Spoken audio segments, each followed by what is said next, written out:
प्यारे बच्चों, पहले वाले वीडियोस में जैसे आपने देखा है, मैंने आप सबको कोण बनाने बताए। अब आपके मन में एक प्रश्न जरूर उठ रहा होगा कि जो मैं चाप मार रही हूँ तो मैं ऐसे क्यों बोल रही हूँ कि 60 अंश का है, या हमें कैसे पता कि इस चाप की वैल्यू 60 डिग्री की है। तो चलो आज हम एक तरीका देखते हैं जिससे हमको ये पता लगेगा कि इस चाप का मान 60 अंश ही क्यों है। देखिए, सबसे पहले क्या करेंगे हम, सबसे पहले इसको समझने के लिए हमें सर्कल खींचेंगे। हमें ये गोला हमने खींच लिया। अब जैसे आपको पता है कि जिस बिंदु पर मैंने प्रकार की नोक या अपनी उंगली रखी थी, या जहां से हमने गोला खींचना स्टार्ट किया था, उसको हम बोलते हैं केंद्र बिंदु। और केंद्र बिंदु से और इस वृत्त की परिधि तक जाने वाली रेखा को हम बोलते हैं त्रिज्या। ये तो सब आपको मालूम है।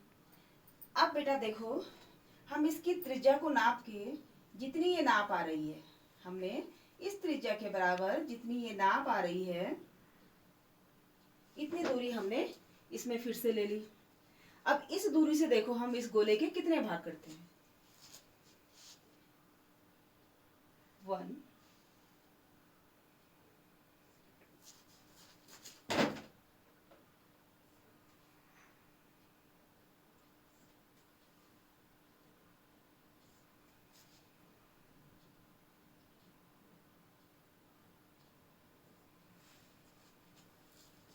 कितने भाग हो गए इसमें। हमने ये चाप खींच के इसके अलग अलग, चलो हम मिला के देखते हैं इसमें कितने भाग हो गए। अब हमने इस त्रिज्या को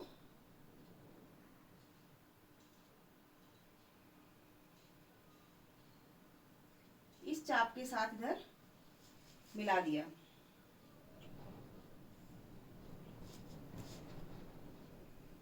इस भाग को हमने इधर मिलाया और इस भाग को हमने इधर मिलाया। तो हमारे पास कुल कितने भाग हो गए इस गोले के। 1, 2, 3, 4, 5 और 6। कितने हिस्से हो गए। 6 हिस्से हो गए। इस पूरे वृत्त के हमने उस चाप की माप के हिसाब से 6 हिस्से कर दिए। अब जैसा कि आप जानते ही हैं कि इस गोले का ये जो एक हिस्सा है, ये जो एक हिस्सा इसका है, इसको हम क्या बोलेंगे।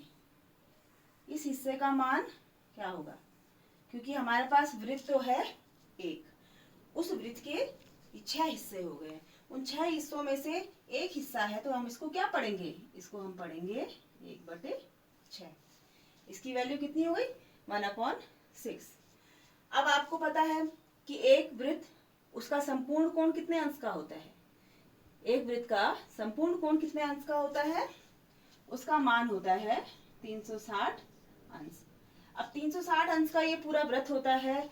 उस वृत्त का हमारा हमने 1/6 हिस्सा हमने इसका लिया है, तो इस हिस्से का मान कितना हो जाएगा, 1/6 गुणा 360, 1/6 गुणा 360, यानी कि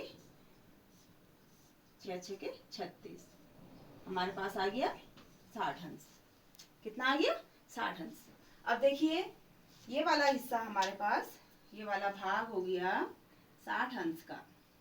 अब चूंकि सारे भागों की माप बराबर है, इसलिए ये वाला भाग भी हो गया 60 अंश, ये वाला भी हो गया 60 अंश, इसका मान भी हो गया 60 अंश, इसका मान भी हो गया 60 अंश, और इसका मान भी हो गया 60 अंश।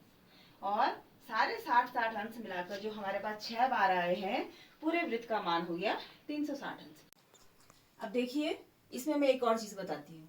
जैसे कि हमने ये वृत्त खींचा है, अब इस वृत्त के केंद्र बिंदु से हमने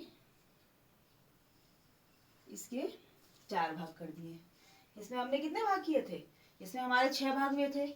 ऐसे इसमें जब 4 भाग हो गए हैं, तो हम देखेंगे कि इस वाले भाग का मान कितना है, ये कितने अंश का कोण यहाँ पर बन रहा है। क्योंकि यहाँ पर एक वृत्त का कौन सा हिस्सा हमने लिया है, इन 4 भाग में से हमने एक भाग लिया है, तो हमने इसका कौन सा भाग लिया है, 1/4 भाग। और उसी हिसाब से अगर हम इसको 360 अंश से हम इसको गुणा करेंगे तो हमारे पास कितना मान आ गया, कितना आ गया, एक भाग का मान 90 अंश का। तो इस प्रकार से हमारे इस भाग का मान कितना आ गया, ये हो गया हमारा 90 अंश का। ऐसे ही ये भी 90 अंश का होगा, ये भी 90 अंश का होगा, ये भी 90 अंश का होगा। तो हमारे पूरे गोले का मान कितना हो गया, 360 अंश। तो बच्चों अब आपको समझ में आया कि किस प्रकार से हम इसका कोण निर्धारित करते हैं। अब इसको तो आप समझ ही जाओगे कि अब एक गोला है, इस गोले के हमने बीचों बीच दो भाग कर दिए। अब बीचों बीच दो भाग कर दिए हैं, एक भाग ये हो गया, एक भाग ये हो गया। अब इसको हम कैसे पढ़ेंगे, एक गोले के दो भाग किए हैं तो 1/2 हिस्सा हो गया, और 1/2 हिस्से को हम 360 अंश से गुणा करेंगे तो हमारे पास एक भाग का मान कितना आ गया है, 180 अंश। कितना आ गया है, 180 अंश। तो हम कहते हैं ना, ये हमारे पास कितना मान होता है इस कोण का मान, इसका मान होता है 180 अंश। तो इस प्रकार से हम एक वृत्त के प्रत्येक कोण का मान ज्ञात कर सकते हैं। अब तो आपको कोई दिक्कत नहीं होगी, इस छोटे से वीडियो के माध्यम से आपको अब कोणों को जानने में सरलता होगी। Thank you. आगे मिलते हैं दूसरी वीडियो के साथ।